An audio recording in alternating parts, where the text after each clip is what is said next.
মাহে রমজানের শেষ জুমা। আজকের জুমার খুতবার বিষয়বস্তু মাহে রমজানের শেষ দিকের গুরুত্বপূর্ণ কয়েকটি বিষয়। এ বিষয়ের উপরে সময়ের মধ্যেই আলোচনার ইতি টানব। ওয়ামা তাওফীকি ইল্লা বিল্লাহ আলাইহি তাওয়াক্কালতু ওয়া ইলাইহি উনীব। যেহেতু রমজান মাসের শেষ জুমা, প্রথম দিকে এবং শেষ দিকে মুসল্লিদের সংখ্যা বৃদ্ধি হয়, তো আমি আপনাদেরকে স্মরণ করিয়ে দিচ্ছি, নিচতলায় দোতলায় যারাই আছেন একটু সামনের কাতারগুলিতে চেপে চেপে বসে সামনের কাতারগুলি আগে পূরণ করুন, পিছনের মানুষের যেন অসুবিধা না হয়। আমার সামনে যারা আছেন প্রত্যেক কাতারে এখনো অনেক লোক ঢুকতে পারে, একটু সামনের কাতারে স্ব দায়িত্ব সহকারে আপনারা এগিয়ে বসুন এবং কাতারবন্দি অবস্থায় আপনারা বসুন। পিলারের যে কাতারগুলি আছে সেগুলিও আপনারা অবশ্যই পূরণ করে বসুন, আমি বিশেষভাবে অনুরোধ রাখছি। রমজানের শেষ দিকের গুরুত্বপূর্ণ বিষয়গুলির মধ্যে অন্যতম বিষয় হল ফিতরা, যা রাসূলুল্লাহ সাল্লাল্লাহু আলাইহি ওয়াসাল্লাম তিনি উম্মতে মুহাম্মাদির জন্য ফরজ করেছেন। তো ফিতরা নিয়ে আমাদের সমাজ ব্যবস্থায় দুই ধরনের ধারণা আছে। এক, এটা হলো ফরজ; দুই, এটি হলো ওয়াজিব। তবে ওয়াজিবের পরে এটাকে আর কেউ মতভেদ করেননি।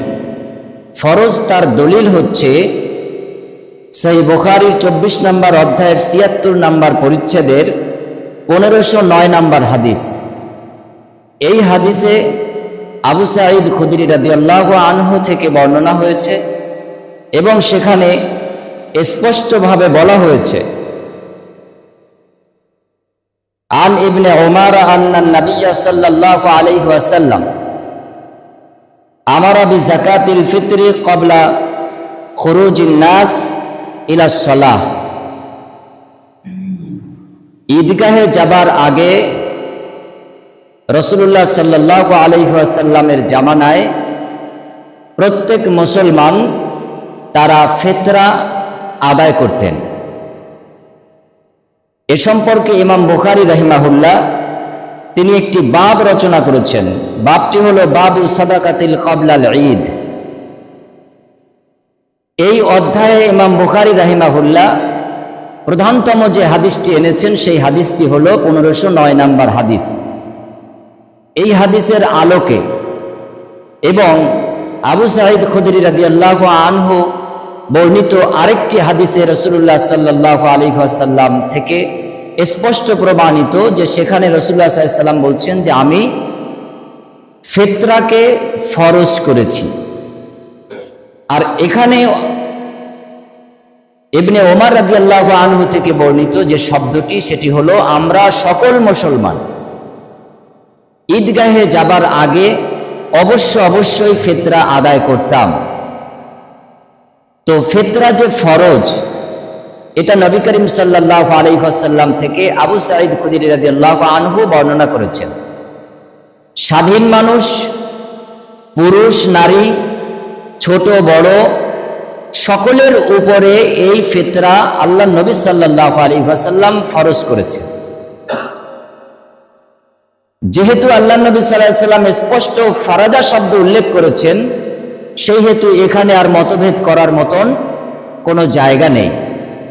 যারা এটাকে ওয়াজিব বলার চেষ্টা করেছেন তাদের দলিল যে এখানে নবীজি বলছেন আমি আমার পক্ষ থেকে উম্মতের উপরে ফিতরাকে ফরজ করেছি। তাদের দাবি হলো ফরজ এটা হবে আল্লাহর পক্ষ থেকে, কিন্তু তারা হয়তো এটা ভুলে গেছে যে পবিত্র কোরআনুল কারীমের 30-এর বেশি আয়াত দিয়ে আল্লাহ সুবহানাহু ওয়া তাআলা এটা গ্যারান্টি প্রদান করেছেন যে নবীজি সাল্লাল্লাহু আলাইহি ওয়াসাল্লাম কখনো আল্লাহর পক্ষ থেকে কোনো সংবাদ না পাওয়া পর্যন্ত তিনি দ্বীনের ব্যাপারে সেটাকে চালিয়ে দেননি। যখনই আল্লাহর পক্ষ থেকে কোনো সংবাদ তিনি পেয়েছেন তখনই কেবলমাত্র তিনি উম্মতের জন্য সেটা ব্যক্ত করেছেন। অতএব ফিতরা এটা ফরজ সকল মুসলমানের উপরে। কোন দিন পর্যন্ত মুসলমান তাদের উপরে এটা ফরজ? জনাবে রাসূলুল্লাহ সাল্লাল্লাহু আলাইহি ওয়াসাল্লাম বলছেন ঈদের নামাজের জন্য ঈদগাহে যাবার আগ পর্যন্ত যে সন্তান ভূমিষ্ঠ হবে সেই সন্তানেরও ফিতরা আদায় করা বাধ্যতামূলক।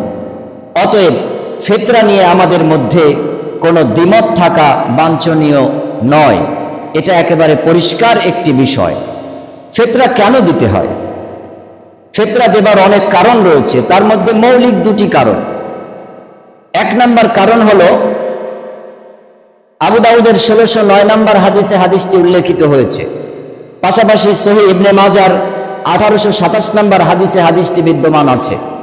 রাসূলুল্লাহ সাল্লাল্লাহু আলাইহি ওয়াসাল্লাম বলছেন, এটি হলো একজন সিয়াম সাধনাকারী রোজাদার ব্যক্তি তার অশ্লীল কথাবার্তা, ফাহিশা কথাবার্তা এবং এই গোটা রমজান মাসের মধ্যে সে যে খেলাপ কাজগুলি করেছে তার অজান্তে অথবা ইচ্ছাকৃত করে পরে আবার অনুশোচনা করেছে, এটা হলো তার একটি কাফফারা স্বরূপ। সাদাকাতুল ফিতর বা যাকাতুল ফিতর। 2 নম্বর হলো গরিব এবং মিসকিন অভাবী দুস্থদের আহারের ব্যবস্থাকরণের জন্য আল্লাহ প্রদত্ত একটি ব্যবস্থা হলো ফিতরা। হাদিসের মধ্যে এটাকে সাদাকাতুল ফিতর অথবা যাকাতুল ফিতর দুইটি শব্দ উল্লেখিত হয়েছে। তার মানে এটা হলো সিয়ামের যাকাত। তো যদি কোনো ব্যক্তি সে ফিতরা আদায় না করে, এরপর যদি সে ঈদগাহে যায় আর ঈদগাহে যাবার পর যদি সে ফিতরা আদায় করে, রাসূলুল্লাহ সাল্লাল্লাহু আলাইহি ওয়াসাল্লাম বলছেন যে তার ফিতরাটা ফিতরা বলে আদায় হবে না, ফরজ দান হিসেবে আদায় হবে না, এটা হবে সাধারণ দানে গণ্য। সেটা বিফলে যাবে না, তবে সাধারণ সাদকা হিসেবে এটা গ্রহণযোগ্যতা পাবে, কিন্তু ফরজ যে ফিতরা আদায় সেটা কিন্তু হবে না। ফিতরা আদায়ের সময়সীমা হলো ঈদগাহে যাবার পূর্ব মুহূর্ত পর্যন্ত। এখন আপনি যদি এমন সরু বুদ্ধিওয়ালা মানুষ হন যে আমি ঈদগাহে যাব বিকেল 4টায়, ঈদগাহে 4টায় যাব, তো আমি 3টে 3:30 পর্যন্ত ফিতরা আদায় করব, এটা কিন্তু ইসলাম অনুমোদন করেনি। ঈদুল ফিতরের সালাতের উদ্দেশ্যে ঈদগাহে উপস্থিত হতে হবে সূর্য উদয়ের পর থেকে নিয়ে সূর্য লাল থাকার মধ্যেই আপনাকে ঈদের সালাত শেষ করে আবার বাড়িতে ফিরে আসতে হবে। তো এটা আমরা কম বেশি সবাই জানি এবং আলহামদুলিল্লাহ বিগত দিন ধরে আমরা এ কার্যকলাপে অভ্যস্ত হয়েছি, এ সুন্নায় আমরা পাবন্দী হতে পেরেছি আল্লাহর মেহেরবানিতে, যে আমরা সকলেই ফিতরা আদায় করে যাই। এখন দ্বিতীয় যে বিষয় সেটি হলো ফিতরার পরিমাণটা কি হবে।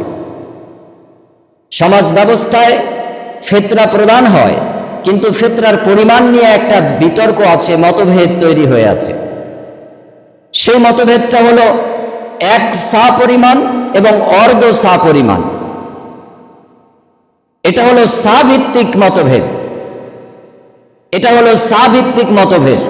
আমি এই অর্ধ সা আর 1 সা এই মতভেদের ঊর্ধ্বে উঠে 1 সা যারা আমরা প্রদান করে থাকি কোরআন এবং হাদিস অনুযায়ী, তাদের মধ্যে ইদানিং কাল কিছু বিতর্ক মতভেদ দেখা দিচ্ছে।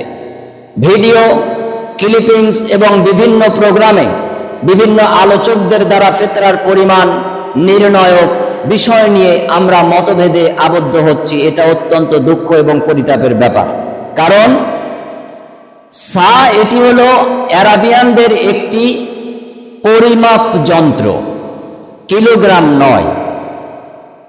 একটা আন্দাজ অনুমান করে একটা পাত্রে একটা জিনিস প্রদত্ত হতো, আদান প্রদান হতো, তার নাম হলো 1 সা। অর্থাৎ আমরা এটাকে অনেক সময় আমরা বাংলা ভাষাভাষী অঞ্চলে আমাদের দাদুদের সময় আমরা দেখেছি শের, ধামা ইত্যাদি। তা দিয়ে যদি আমরা চাল ডাল আলু পেঁয়াজ মাফি কিলোগ্রামে দেই, কম্পিউটার কাটায় দেই, সেটা কিন্তু কখনো এক হবে না। আপনি যেমন চেপে চুপে দেবেন, একটু উঁচু করে দেবেন, একটু সমান দেবেন, এরপর কম্পিউটার কাটায় দেবেন, কিছু কম বেশি হবে। হাত পরিবর্তন হবে, শের পরিবর্তন হবে, কম বেশি হতে থাকবে। বর্তমান যে আরবে সার প্রচলন আছে এমনটাও নয়। নবীজির জামানায় ছিল, নবীজির জামানার পর থেকে প্রায় 557 হিজরি পর্যন্ত সায়ের প্রচলন ছিল। এই পরিমাপের কয়েকটি বিষয় আমি আপনাদের সামনে তুলে ধরার চেষ্টা করছি গুরুত্বপূর্ণ জুমায়। একটা হলো একসা, একশের পরিমাপ বোঝানোর জন্য। আরেকটা হলো অর্ধছা, আধাশের পরিমাপ বোঝানোর জন্য। আরেকটি হলো এক মুদ, এটা হলো অর্ধ সায়ের অর্ধেক, 1 কেজির 4-এর 1 অংশ। 250 গ্রাম নয়, যে 2.5 পোয়া বলা হতো পরিমাপ অনুযায়ী বোঝানোর জন্য বলছি, সেই পোয়া অনুযায়ী ওটা মিল হবে না। আমি গত 1 সপ্তাহ থেকে 2 সপ্তাহ ধরে অ্যারাবিয়ান, ইয়ামানি, শামি এবং নববী সা, এটা নিয়ে বিভিন্ন আলোচকদের এবং বিভিন্ন পরিমাপ দেখছি। বর্তমান প্রচলিত মদিনায় যে সেই সংরক্ষিত সা পাওয়া যায়, নবীজির জামানার সা নয়, নবীজির ওফাতের প্রায় 465 বছর পরে সংরক্ষিত একটি সা। সেই সার মাপ অনুযায়ী আমাদের পূর্ববর্তী দেশ বাংলাদেশের কয়েকজন শায়েখ তানারা মাপ করলেন, ভিডিওতে দেখলাম। একজন মাপ করলেন, সেটা এসে দাঁড়ালো 2 কেজি 778 গ্রাম। একজন শায়েখ মাপ করলেন, এসে দাঁড়ালেন 3 কেজি 144 গ্রাম। আরেকজন শায়েখ মাফ করলেন, তিনি এসে মেপে দেখালেন ভিডিওতে সমান সমান 3 কেজি, এক সা সমপরিমাণ। আজ থেকে প্রায় 17-18 বছর আগে মদিনাতুল মুনাওয়ারা থেকে ডক্টর শেখ আসাদুল্লাহ আল গালিব সাহেব, উনি সংরক্ষণ করেছিলেন একটি মদিনার সা। ওনার নিজ পৈতৃক ভিটেবাটির পার্শ্ববর্তী গ্রামটির নাম হচ্ছে আলীপুর, সাতক্ষীরা জেলার অন্তর্ভুক্ত। বিরাট এক সম্মেলনে প্রকাশ্যে টেবিলের উপরে উনি বসে দাঁড়িয়ে, কখনো কিলোগ্রাম নয়, কিলোগ্রাম দাঁড়িয়ে, হাতের যে কাঁটা, এই কর্মকার কাঁটায় তিনি মেপেছিলেন। সেই মাপে তিনি মাইকের সামনে ঘোষণা করেছিলেন যে আজকের এই মদিনার সায় মাপ অনুযায়ী চাল মেপে দেখা গেল 2 কেজি 444 গ্রাম সর্বোচ্চ পরিমাণে আমি মেপে দেখাতে পারলাম।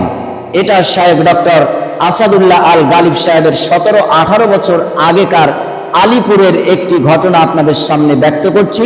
বাংলাদেশ সাতক্ষীরা জেলার অন্তর্ভুক্ত আলীপুর, কলকাতা আলীপুর নয়। এখন আত-তাহরিক একটা পত্রিকা সারা বিশ্বব্যাপী বাংলা ভাষাভাষী অঞ্চলে চলে। আল ইতিসাম নামক একটি পত্রিকা আব্দুর রাজ্জাক বিন ইউসুফ সাহেব সম্পাদিত। আল ইখলাস আরেকটি পত্রিকা শেখ মুজাফফর বিন মহসিন সম্পাদিত। এছাড়া আরো অনেক পত্রিকা আছে, আল কাউসার, আল আরাফাত ইত্যাদি। এই সব পত্রিকাগুলি দেখে বিগত 2 বছর আগ পর্যন্ত যে প্রশ্নের উত্তর এবং সার পরিমাপ করা আছে, তাতে দেওয়া আছে 2 কেজি 300 গ্রাম, 2 কেজি 444 গ্রাম, সর্বোচ্চ 2 কেজি 500 গ্রাম। 2 বছরের আগ পর্যন্ত আত-তাহরিক পত্রিকায় যত প্রশ্ন গিয়েছে তার উত্তর সর্বমোট আমি যেটা খুঁজে গণনা করে পেয়েছি 13টি প্রশ্নের উত্তর তারা 12 বছর ধরে এই সায়ের পরিমাপ অনুযায়ী তারা দিয়েছেন। সেই প্রতি উত্তরে তারা লিখেছেন যে এক সা সমান সমান মসজিদে এই নববী সায়ের 2 কেজি 300 গ্রাম, 2 কেজি 444 গ্রাম বা 2 কেজি 500 গ্রাম। এখানে বাংলাদেশ আহলে হাদিস আন্দোলন, বাংলাদেশ আহলে হাদিস যুব সংঘ, বাংলাদেশ আহলে হাদিস জমিয়ত বা জমিয়তে আহলে হাদিস অথবা সুবহানে জমিয়তে আহলে হাদিস তথা দক্ষিণ পূর্ব এশিয়া মহাদেশের আরো যেসব উলামায়ে কেরামগণ আছেন, তারা বলেছেন 2.5 এই 2.5 কেজি এটা সর্বোচ্চ হয়, এটা দিলেই হক আদায় হয়ে যাবে। পরিশেষে তারা এটা বলতে বাধ্য হয়েছেন যে সা কোনো কিলোগ্রাম নয়। সাটা কিভাবে ধার্য করা হয়, যে হাদিসে সায়ের কথা বলা হয়েছে ইসলামের ইতিহাসে, সেখানকার দলিলগুলি আমি আপনাদের সামনে পেশ করছি। সায়ের পরিমাপ যদি আপনি দেখতে চান, সহিহ তিরমিজি 674 নম্বর হাদিস, আবু দাউদ 1620 নম্বর হাদিস, সহিহ বুখারী 1506 নম্বর হাদিস, আবু সাঈদ খুদরি রাদিয়াল্লাহু আনহু বর্ণনাকারী এই হাদিসের। এখন বিষয়টা হলো আরেকটু ব্যাখ্যা করেছেন ইমাম বুখারী রাহিমাহুল্লাহ, যা রয়েছে সেই বুখারীর 1510 নম্বর হাদিসে। তার সর্বশেষ ব্যাখ্যায় এসে ইমাম ইবনে হাজার আসকালানি তিনি উল্লেখ করছেন যে সা কোনো কিলোগ্রাম মাপযন্ত্র নয়, এটা হলো একজন মাঝ বয়সী বা মধ্যমপন্থী মানুষের দুই মুষ্টিকে এভাবে আজলা তৈরি করতে হবে। আজলা তৈরি করে গম, আটা, চাল, খেজুর, পনির, কিশমিশ যেটাই আপনি ফেতরা দিতে চান, দুই হাত এভাবে করে যেভাবে পানি তোলা হয় এরকম করে আপনি চালের গামলার মধ্যে, বস্তার মধ্যে দেবেন। এই এক আজলা রাখলেন এক পাত্রে, দ্বিতীয়বার আরেক আজলা দিলেন, এই দুই আজলা সমান সমান অর্ধ ছা, 3, 4 আজলা দিলেন সমান সমান 1 সা।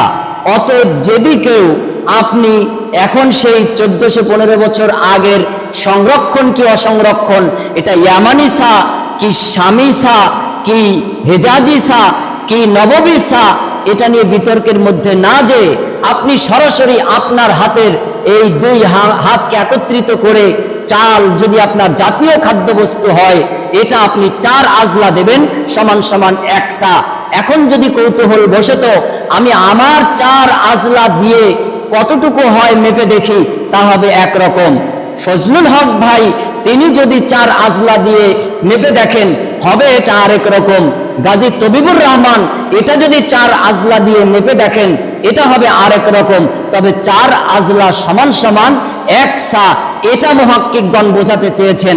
এটা কত গ্রাম, কত কিলোগ্রাম, কত পয়েন্ট, এটা কিন্তু মূল উদ্দেশ্য ছিল না।